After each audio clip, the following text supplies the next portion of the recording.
Hello folks, Colin here from the Gallant Few Rangers podcast. I'm the post-match reaction from the Women's Old Firm as Rangers beat Celtic 2-1 away in the Airdries Excelsior Stadium.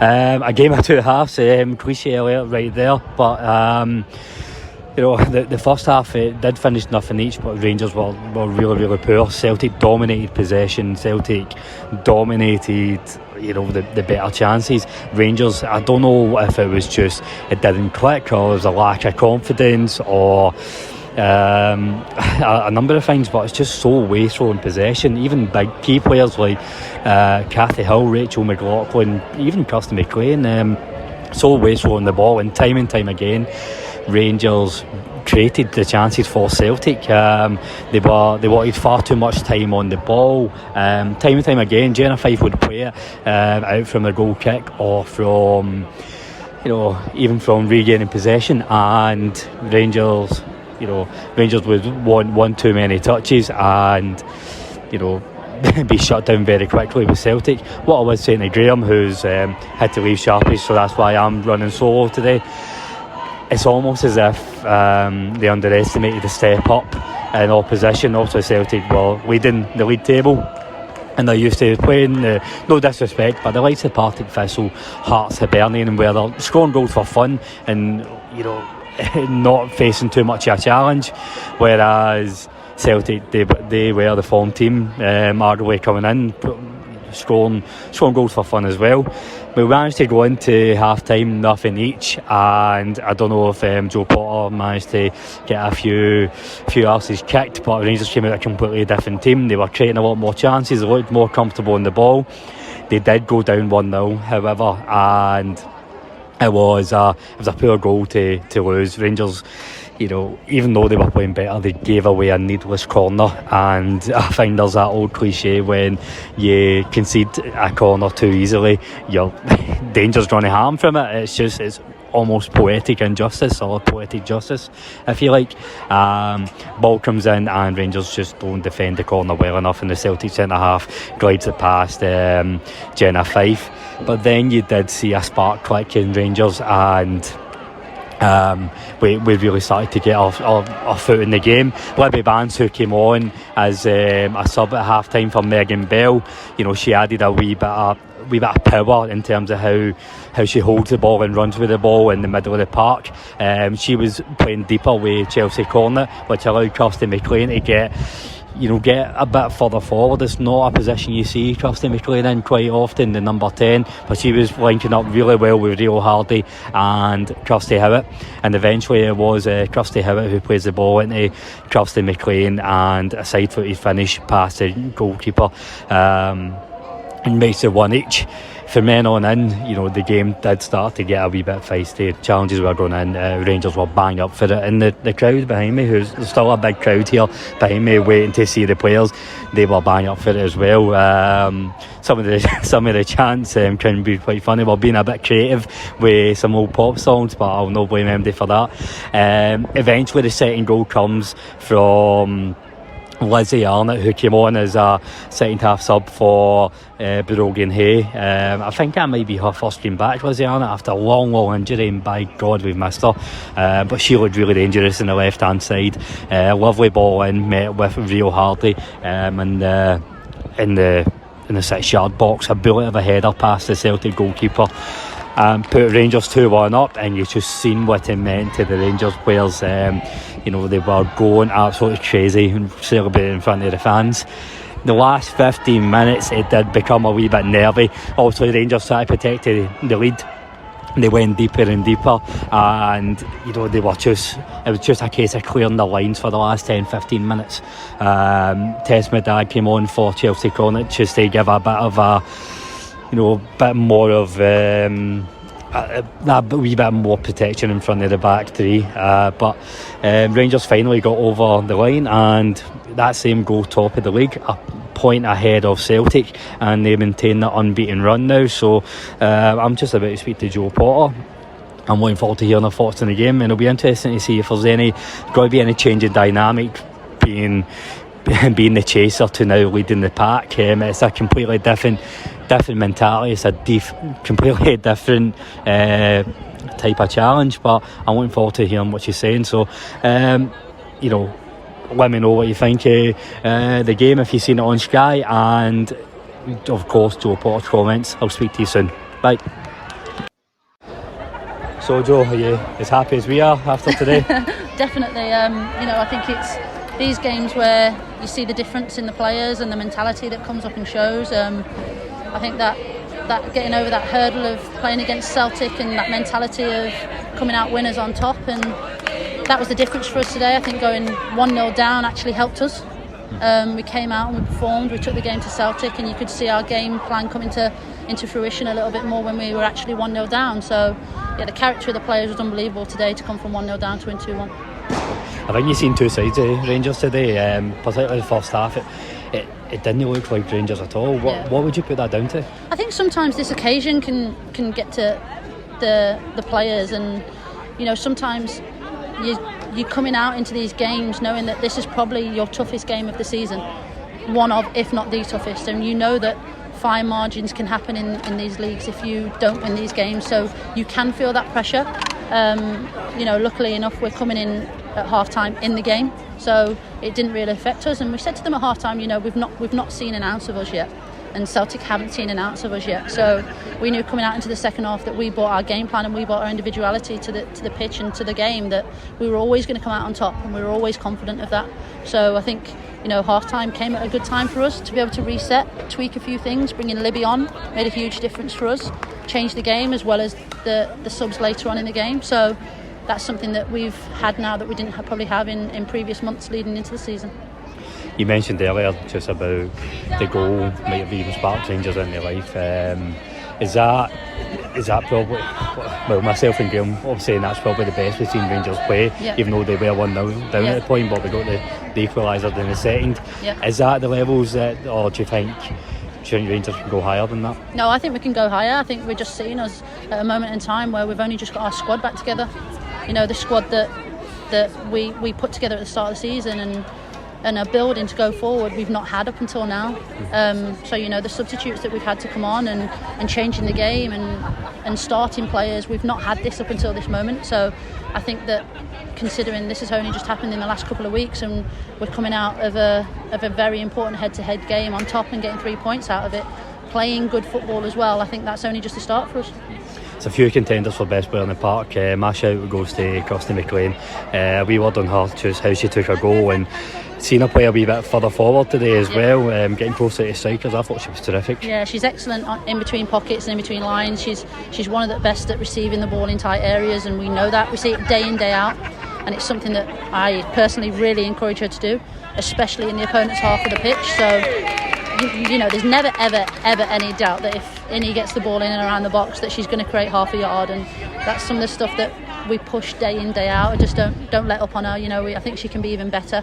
The other side of her game we're still going to work on, and I think we can still make her better going forward as well. So, you know, I think this is just a start for a superb little player. So we're going finish the weekend top of the league for the first time this season. How does the mentality shift, or does it shift in terms of trying to chase Celtic to now lead in the pack? No, I don't think the mentality changes, because we've had the same mentality throughout.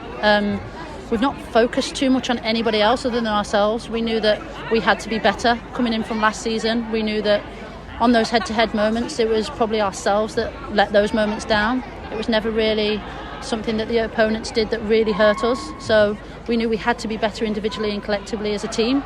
So focusing on those processes week in, week out, day in, day out, focusing on what we can do better and how we can hurt the opponents and the opposition has really made a difference to us. And you can just see it in the mentality of the players. They're staying in games. You can see they're trying to do what I'm asking them to do throughout the week, and we just need to continue that going forward.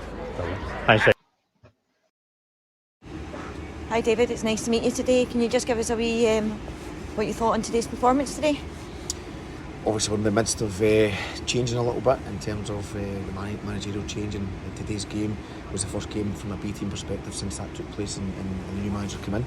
So we're obviously trying to carry through some messages that we're getting and to try and get that consistency and transitioning between the two groups. I enjoyed parts of it. Obviously never like the fact that we lost the game 3-2, but I felt at one each it was a game that was very much in the balance. I thought we actually were real strong moments at that point, and 2 goals that we lose relatively close together are a little bit frustrating, and the boys have obviously spoke about after one or two, took a little bit of responsibility for a couple of the goals and knowing that we should do a little bit better in those moments. But within the game, I thought it was a good strong game. It felt like a proper men's game, if you want to call it that, based on the two groups. And obviously we'll look at individuals in that. Ultimately, we're trying to make sure individuals take opportunities to go and showcase themselves for the managers that go and take a liking to them. Magic. Thank you very much. How's that transition been? Obviously with the new manager coming in, I know you was here today watching. Has the messaging been different? Any kind of requests from the top down been different? How's that transition been for you? Well, I think first of all, from the manager's point of view, it's sitting at 100 mile an hour right now. He's come in and he's straight into a game at the weekend. He's bouncing into the game midweek over in Prague. So in terms of that, there's enough staff between the two groups so that messages flow, and that's what we're doing in terms of sitting down and getting that individual sort of contact. At the moment, that's difficult because his focus is got to be first team. My job, the rest of the B team staff's job, is to just make sure we pick up key messages. Ultimately, the football players ultimately know how to play football, but they need to get to know how the manager wants the game to play and the manager wants the game to look, and we have to try and make sure that works. But ultimately, it's about principles of play. It's not massive. It's not different. It's just principles of play that are key. And it's from this game point of view, it's about players standing out. Players, and that was the message before the game. We can talk about how we want the game to look, but ultimately it comes down to individuals and pressing themselves to make sure they reach a level, but impressing the manager. Yeah, bring it back to the 90 minutes then. The value of playing aside, it's obviously playing at a very high level in the conference. Like you talked about players standing out, how good an opportunity is that for them to test themselves against that level of opposition like today? It's probably as high a level of opposition we'll play. I know with the game at the beginning of the season against Oaks Leuven from Belgium, this is a team here that are playing in the Conference League. They started off in the Champions League playoffs against Copenhagen. They dipped into the Europa League playoffs, and obviously they've landed in the conference. So we're talking about a good team. They're in the midst of the season ended, so they're now trying to make sure they're prepared to go and play against Ghent on Thursday. So we took the game on. When you enter these games, we never know what our squad's going to look like, based on the fact that the first team will always take priority. They played yesterday, so after the game yesterday, we got some information in terms of the players that need minutes, and that's how today's team is configured, and we work off the back end of that. Then it's about getting messages about what we expect from the opposition. So we still need to make sure we give preparation to the players and what they do, what's a bit different, what their key sort of traits are, and go and make sure that within that we perform. Like I say, I thought there was bits we did really well. Those bits that we looked as if we're still trying to find out, the messages and make sure we get that right. And through time we'll get that. How has Ross reacted to getting that bit more first team exposure? He had that game against St Mirren. He came to the end of the first half, ended the game, strong performance from him. Then getting that bit of experience in the game against Hibs on the Saturday. How do you think he's not necessarily coping a bit, but enjoying it, dealing with it? Has he changed at all in terms of, is he still the same old Ross McCausland? Ross is the most level guy you meet. He's always happy. There's nothing really affects his emotion. He's enjoying the journey right now, and I actually think he deserves it. I think that's important as well. I think Ross McCausland, for a little bit of time now, you can see that he's got the carries and attacking threat. If you look at a lot of the things that today, look at his goal, which was exceptional in terms of his timing and his run. The pass obviously through is right on the money as well. He's found himself in 2 or 3 of those moments, particularly in the first half. So Ross has got that ability to go and make a difference in a game of football. You look back to his when he came on against Limassol, I thought it was really bright. He had a couple of key passes that nearly had impact in the game. And then against St Mirren, obviously coming on in place of Zach, unfortunately injured. Again, he looks bright, energetic, direct. It's just trying to make sure that when he's doing that, we keep having impact in the scores. And I think we're probably a little bit disappointed maybe not scored 1 or 2 more as well, because that's who he is as well. But as a person, the question you asked, brilliant to take it to stride, and I just hope he keeps showing up well and getting more opportunities. Just finally, for me, you mentioned Zach there obviously had that opportunity to start the game against St Mirren, comes off with the injury. Is there any update you can give us in terms of how Zach's progressing in terms of getting back to fitness at the moment? No, he's still a little bit away, so he's obviously going through the process of his rehabilitation, but we don't have a time frame on that right now. It's unfortunate because he was a really strong debut, in terms of starting debut, and he's naturally disappointed, but I think we just need to be patient with that one, because part of his game is very much about his explosive power, and we have to make sure we get that right when he goes back on. Thank you very much. Hi Hi Ross, I'm from the Gallant Few podcast. Just wanted to ask what your thoughts were on today's game. I thought obviously that you were one of the most outstanding players, and your development so far has been improved since you've been playing in the first team. What do you want to say about today's performance? Thank you very much, and I thought the opposition we had today were very good. I think we expected them to be very good, playing in the Conference League, and I think when we came out in the first half, I thought we done particularly very well, getting in behind them and exploiting spaces. And I think obviously we're disappointed with the goals we conceded and the manner we conceded them, because I think in terms of the way we were playing, that didn't show for us. Do you know what I mean? So I thought it was very, very good test for us. Slightly starstruck seeing you now with all the first team action you've had lately. It's great. How's that been? Before we talk about the game today, how's that been in terms of that extra bit of exposure to first team football, and maybe the chats with the manager, getting that opportunity like you did on Saturday? You enjoying it? Yeah, it's been amazing. Obviously, it's something I've dreamt of a young age, and to go and do it finally, it's a proud moment for me and my family. So I'm just trying to take it in my stride and enjoy every moment of it. And then when I come to play games like this, I like to bring my experience and give it to the rest of the boys. That goal today that you got, prime example of showing what it is that you can do as well. The brilliant ball from Bailey, but I thought the way you brought down the ball, the touch to get that, and then the composure to finish, that's what you love doing best, I think, coming in from wide and being able to get goals like that. I'm pleased with you that you were able to show that with everyone that would have been watching today. Yeah, of course. I think obviously early on we recognised that was a part of the game that we could exploit.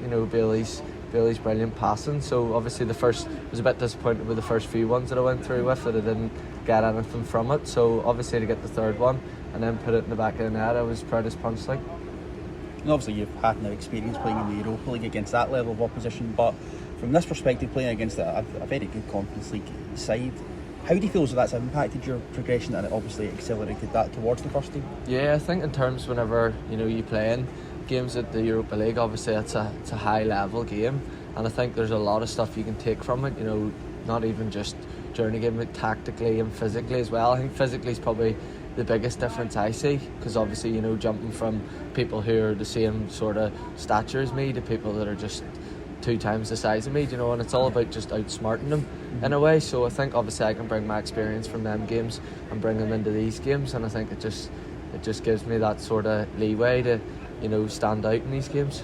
Perfect, well played, thank you. Thank you very much. Thanks.